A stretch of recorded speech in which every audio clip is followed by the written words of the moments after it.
अस्सलाम वालेकुम, आपका herbal physician herbalist Mohammad Fayaz आप लोगों की खिदमत में हाजिर है। जिन ख़वातीन का मसला है हैज़ का कम आना, हैज़ का देर से आना या हैज़ का तकलीफ़ से आना, कुछ ज़रूरी हदायत हैं ऐसी ख़वातीन के लिए कि एक तो उनको अपना लाइफ स्टाइल चेंज करना चाहिए। अगर उनकी जिस्मानी एक्टिविटीज़ नहीं है तो उसको बढ़ा दें, वॉक लाजमी करें। ऐसा अब मैं थोड़ा सा बता दूं, हैज़ का कम आना या हैज़ का रुक जाना या हैज़ का देर से आना, हैज़ का देर से आना, ये मोस्टली उन लेडीज़ के साथ होता है हाँ, जिनकी डिलीवरी हुई होती है।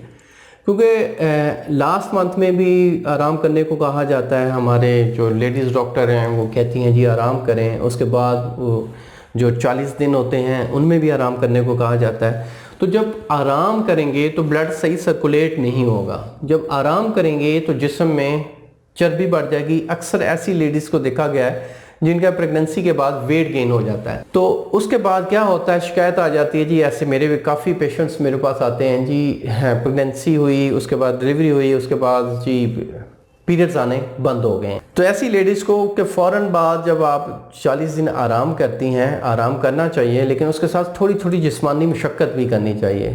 ठंडी चीज़ों का इस्तेमाल ना करें। थोड़ा बहुत फासद मादा अंदर रह गया है, ब्लड वगैरह रह गया है, तो गर्म चीज़ों का इस्तेमाल करें ताकि ब्लड सारा बाहर निकले। गर्म खुश चीज़ों का इस्तेमाल कर सकते हैं। दालचीनी का कावा ले सकते हैं, अदरक का कावा ले सकते हैं, ज़ीरा सफ़ेद का कावा ले सकते हैं। उससे अंदर का जो फासद मादे हैं वो बाहर निकलेंगे। कोई खून वगैरह रह गया है, कोई जम गया है तो वो बाहर निकलेगा। ये है कि जिनको तकलीफ़ के साथ हैज़ आता है, मैं उनको बता दूँ, तकलीफ़ के साथ आता है तो वो बहनें ज़ाफ़रान का शरबत बना के पिएँ। फेमिना सिरप डिक लेबॉरेटरी का, वो किसी भी हर्बल स्टोर से, मेडिकल स्टोर से आसानी से मिल जाएगा। उसका इस्तेमाल सुबह दोपहर शाम 2-2 चम्मच करें। जो दर्द से हैज़ आ रहे हैं वो ठीक हो जाएंगे। बेतरतीबी है, 1 महीना आप अपनी ग़िज़ा को चेंज कर दें। गोश्त का इस्तेमाल बढ़ा दें, यानी कि मटन चिकन वगैरह का इस्तेमाल बढ़ा दें।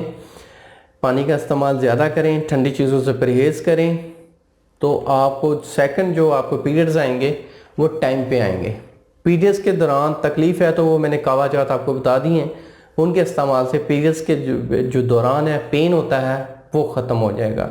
पीरियड्स के दौरान पेन हो रहा है तो अगर आपके घर में ज़ाफ़रान पड़ा है तो ज़ाफ़रान का तकरीबन 100 mg यानी कि 100 mg का कैप्सूल भर के वो अगर पीरियड्स के दौरान खा लें तो सोने पे सुहागा है, तो पीरियड्स तकलीफ से नहीं आएंगे। पीरियड्स जिनके बंद होते हैं उनको मोटापा भी हो जाता है, तो अपने मोटापे पे कंट्रोल करें। मोटापे को कम करने वाली मेरी वीडियोस भी हैं, डाइट प्लान्स भी हैं, उनको फॉलो करें। मोटापे को कम करेंगे तो ऑटोमेटिकली हैज़ आना शुरू हो जाएगा, पीरियड्स आने शुरू हो जाएंगे। फास्ट फूड्स का ज़्यादा आप इस्तेमाल कर रहे हैं, चावल का इस्तेमाल कर रहे हैं, तो चावल और फास्ट फूड को छोड़ दें, क्योंकि ये आपके मेटाबॉलिज्म को कमज़ोर करता है। मेटाबॉलिज्म जब तक कमज़ोर नहीं पड़ेगा आप फिट हैं। तो मेटाबॉलिज्म को बूस्ट करने वाली जो चीज़ें हैं उनका इस्तेमाल ज़्यादा करें।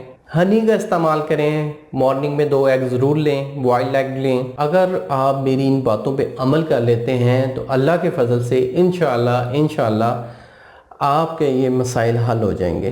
पीसीओएस का मसला है, ट्यूब की ब्लॉकेज है, प्रेगनेंसी नहीं हो रही, आप कंसीव नहीं कर पा रही हैं, तो उसके लिए आप अपनी रिपोर्ट्स के हमरा मेरे पास तशरीफ़ लाएं। मेरा अपॉइंटमेंट नंबर लिखा हुआ है, आप तशरीफ़ ले आएँ। इंशाअल्लाह अल्लाह के फजल से कुदरती जड़ी बूटियों से, एक कुदरती ट्रीटमेंट से आप लोगों का इलाज किया जाएगा। थैंक यू, जज़ाकल्लाह, अल्लाह हाफ़िज़।